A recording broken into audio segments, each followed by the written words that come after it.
You and I certainly have one thing in common. They were both from Compton. And I know Right. I came up in Compton at a time when it was just a place where we lived and we grew, we came up, and that was the life, whatever it was. What was your dream when you were a child? What did you want to do with yourself as an adult?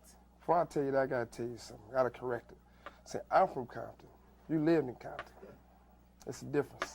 Well, that you're going to explain that difference, because I lived there until I was 17 years old. So the difference is, there's a lot of people that You talking about the streets? No, so a lot of people that live in Compton, right? So they go outside and they go, okay, I live in Compton. I go to school. I have to come home. I'm going to play Atari, Nintendo, one out.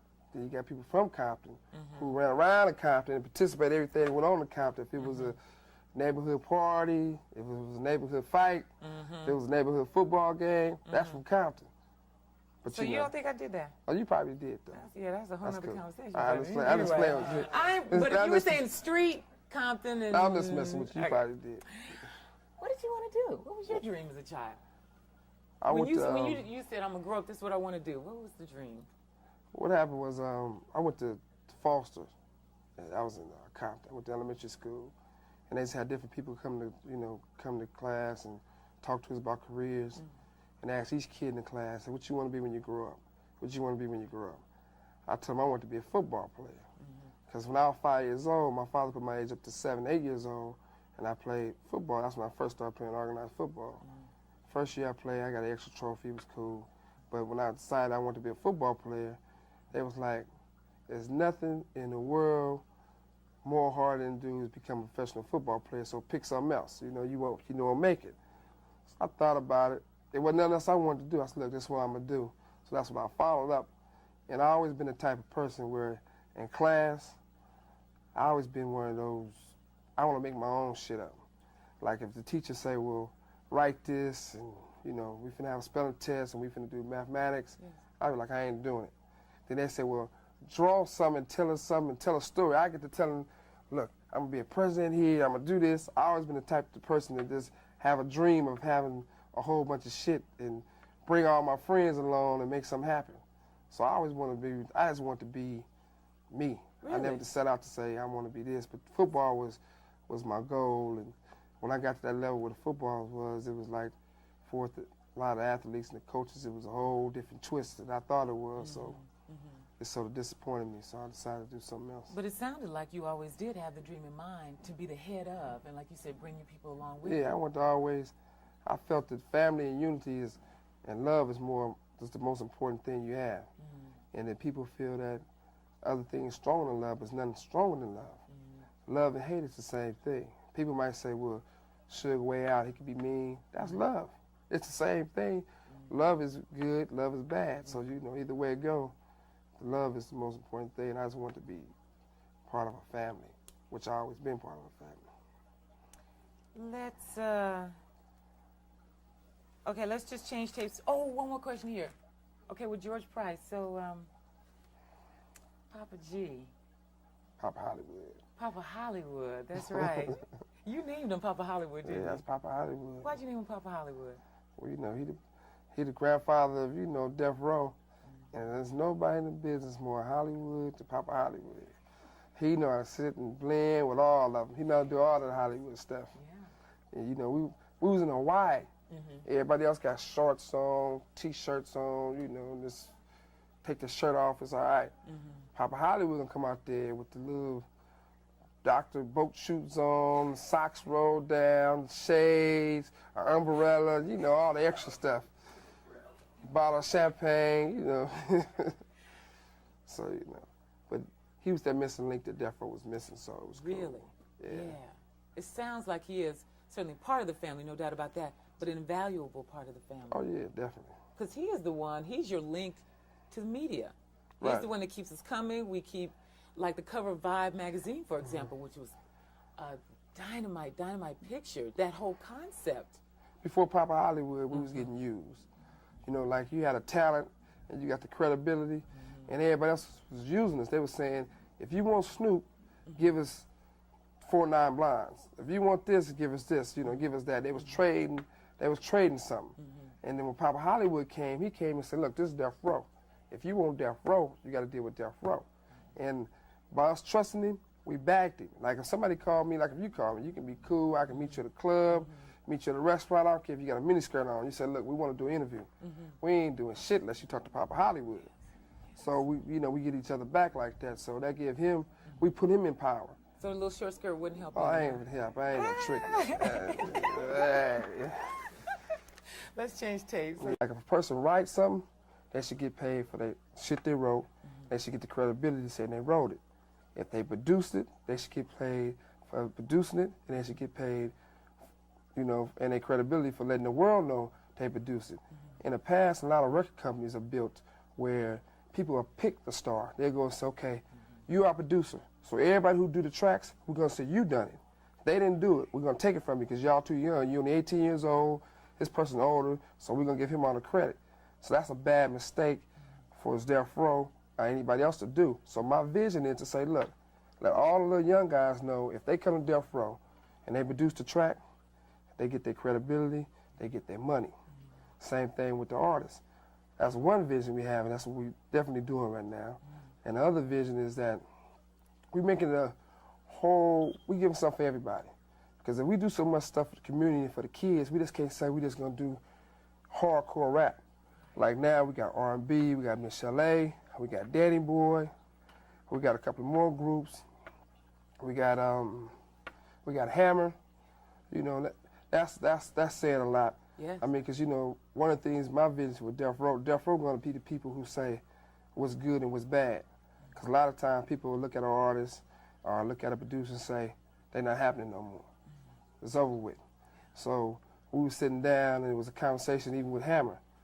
I felt, and still felt, Hammer was the best entertainer in the business. So the minute the record sales stopped, and a lot of other people felt that it wasn't good no more, for its their benefit, they wanted to shy away from him. Me, Tupac, and Snoop was sitting down. Let me cut that off. My page on ghetto, you know I'm still ghetto. Okay.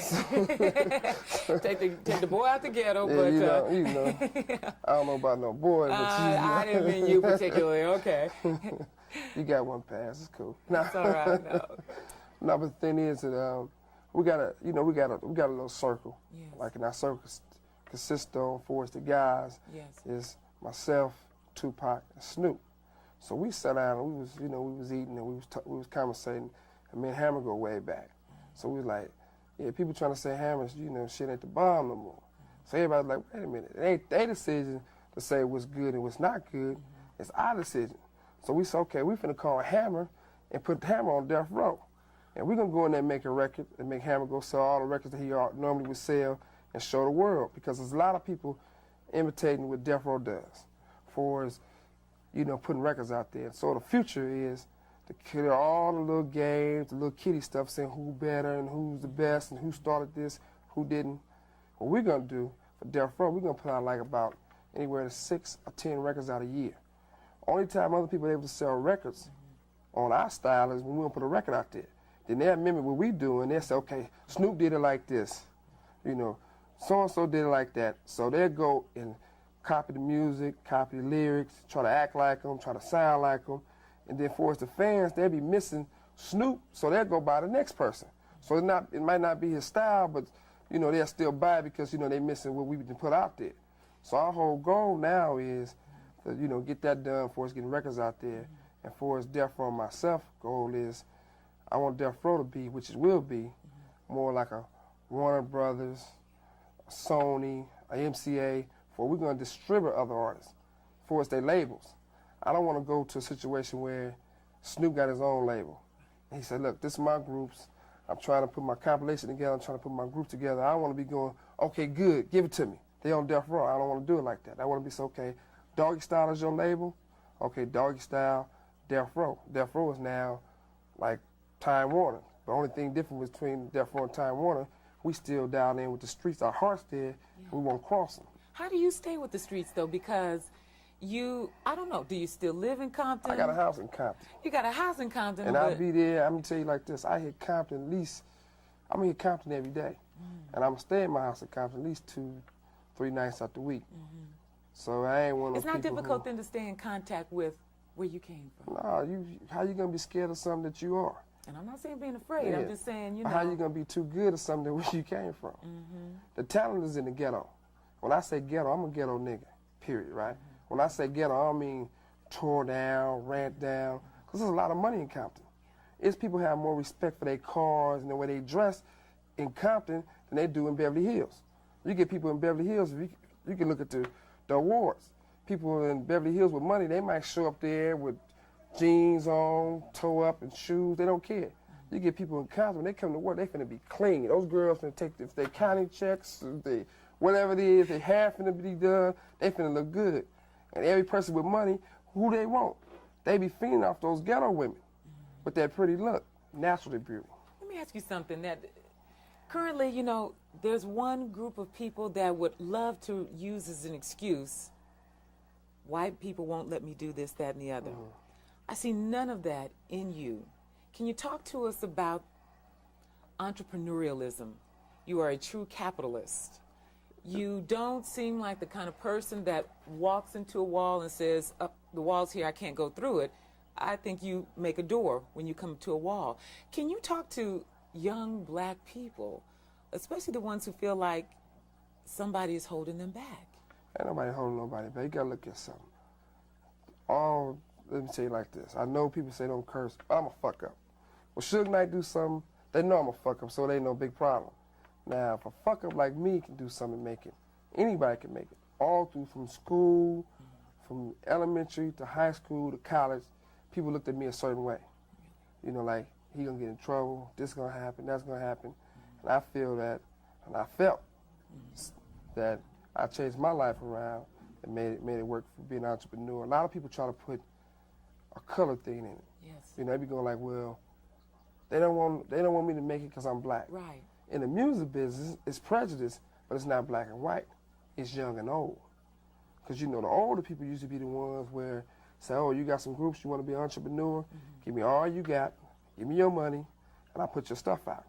I mean, I knew some of the people who they call themselves legends in the music business who've been the biggest disappointments in the world.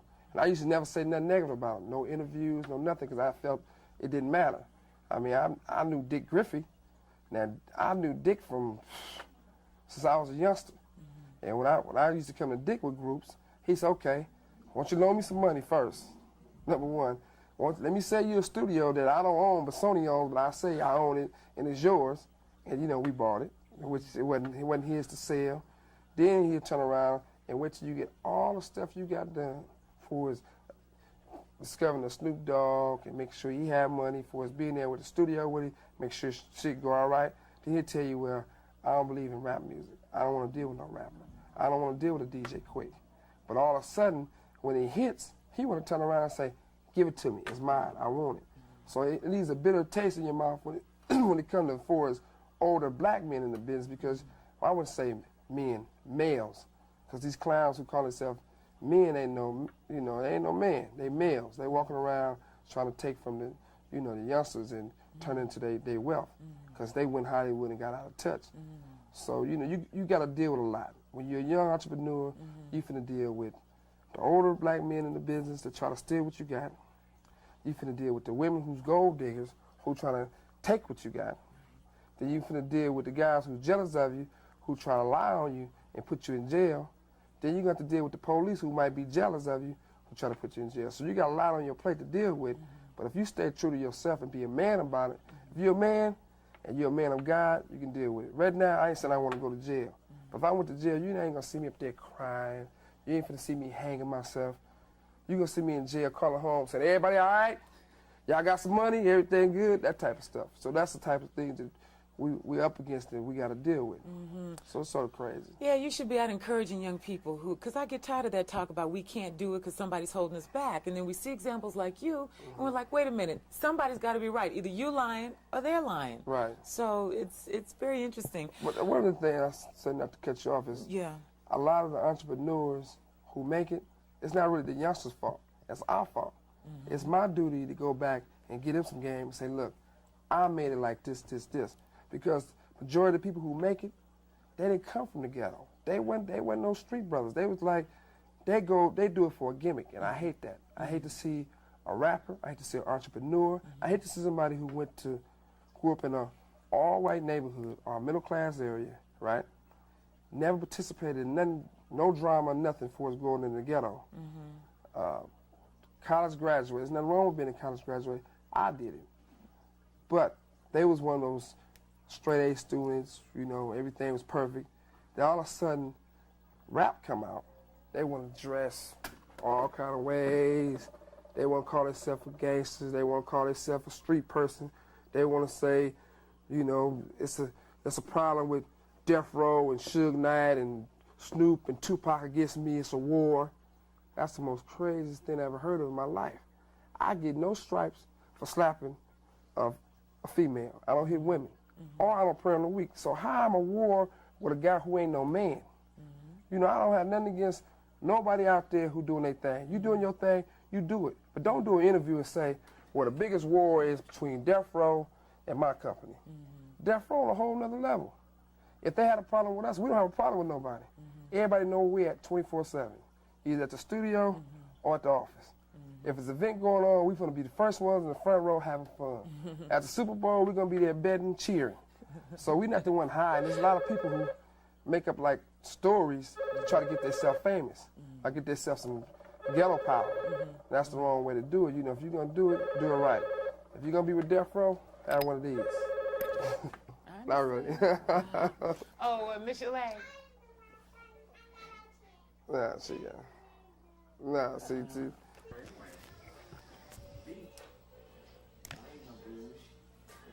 We all about the track and then parts putting down. Well, you know, it's too tight, so Yeah, it's going to be too straight. tight. So that's pretty straight. We're going to go in there probably next week. I got the We're going to do a rest video in a couple of weeks, man. You know, we're going to hook it up. of it. Hook it up. Let's see, we're going to get ready to do for the movie shit, though. So you can see Death Row got the movie things popping. Everybody else doing this music, we got the movies. We gotta Two check it out. strikes, none left. 2 strikes, none left. Ghetto politics. Movies. Yeah. Death Row Films. We know, we doing some movie shit. That's interesting. I know I'm listening. So the thing that we doing with movies, like we doing 2 strikes, none left, right? It's gonna be starring Tupac and Snoop Dogg, and the concept of the movie is gonna be an action comedy, and you know, like the 3 strikes is happening everywhere, all around, everywhere, right? So that's what's going on. But see, they gonna get out of jail, and like everybody gonna be betting against them, saying how long they gonna stay on the street before they go back to jail. So they're gonna be trying to do everything they can in the world to keep them going to jail. The person who writing the movie is DJ Pooh. Tupac writing some stuff in there. Snoop got some input in there. And there you go. He got some input in there. And you know, Pooh the one did the whole thing on Fridays. Yeah, I know. But they stole it from him though. Yeah, but I was going to say, yeah, Yeah, Friday. you know, that was his worst work. Cause he got some way better stuff than that. But he did the whole thing from Friday, but they took it from him. So, you know, they didn't give him all his credit. So, you know, once again, you know, Death Row gonna make sure he get his credit and make sure it's served. Definitely doing that. Hammer, you feel at home? Oh yeah, definitely. I mean, me and she'll go back 10 years, so you know, it's another day. I'll let you all have just a little more conversation and then we're done. Right. You're not really doing the audio anyway, huh? No, you're not Mike. That's why I don't want to get too much. If you talk to him, I can pick it up. If you're talking out this way, he's still Mike. So just a little bit more, and we just get a little shopping this angle, and that's it. Right. So, Hammer, you know, everybody talking bullshit, but you fit Death Row because you wear the right jewelry. You love cars like us. That's right. You like to work hard. That's right. As you see, you riding with Oakland. You going to Oakland. Hard old time. And you know, we got over here. We got Compton, Long Beach, good old Watts, and South Central. Hooked up with 619 Dago. Oh, that's right. There you go. 415 510. It's all hooked up. Penitentiary hookup, huh? Penitentiary hookup. All right.